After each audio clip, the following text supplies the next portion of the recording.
Idi Amin a pris les pouvoirs lors d'un coup d'État militaire en 1971. Il a dirigé l'Ouganda pendant 8 ans, période au cours de laquelle il a gagné les surnoms du boucher de l'Ouganda pour sa brutalité, selon Amnesty International.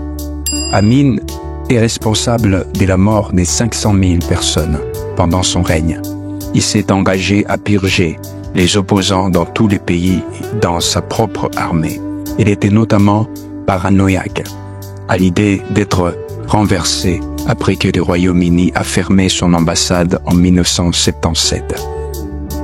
Amin a déclaré qu'il avait vaincu à lui seul l'Empire britannique.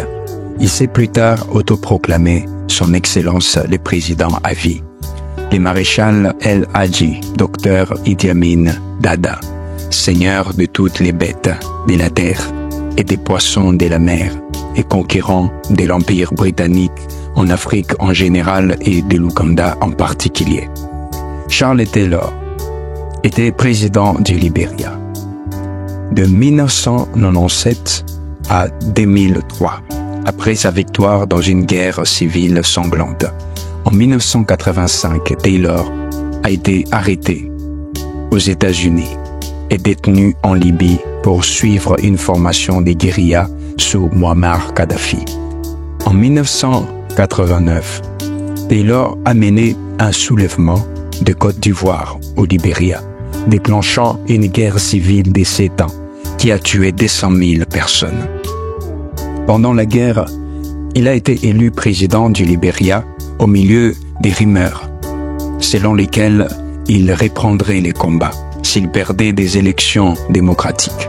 Accusé d'avoir aidé les rebelles pendant la guerre civile en Sierra Leone en échange des diamants, il a également été accusé de soutenir les atrocités contre les civils et de recruter des enfants soldats. Il a perdu le pouvoir au Libéria à la suite d'une seconde guerre civile et est actuellement détenu au quartier pénitentiaire des Nations Unies à La Haye, où il est jugé pour crimes de guerre. Jean Bédel Bokassa, également connu sous le nom de Boucher de Bangui, a dirigé la République centrafricaine de 1966 en 1979. Il faisait son propre cousin et a pris le contrôle du pays lors d'un coup d'État le soir du Nouvel An de 1965. En 1972, il s'est proclamé président à vie et en 1976 empereur, déclarant une monarchie. Sa cérémonie de couronnement a coûté environ 20 millions de dollars, soit l'intégralité du budget du pays pour l'année. Bokassa est devenu connu pour ses dépenses somptueuses et a été accusé de cannibalisme.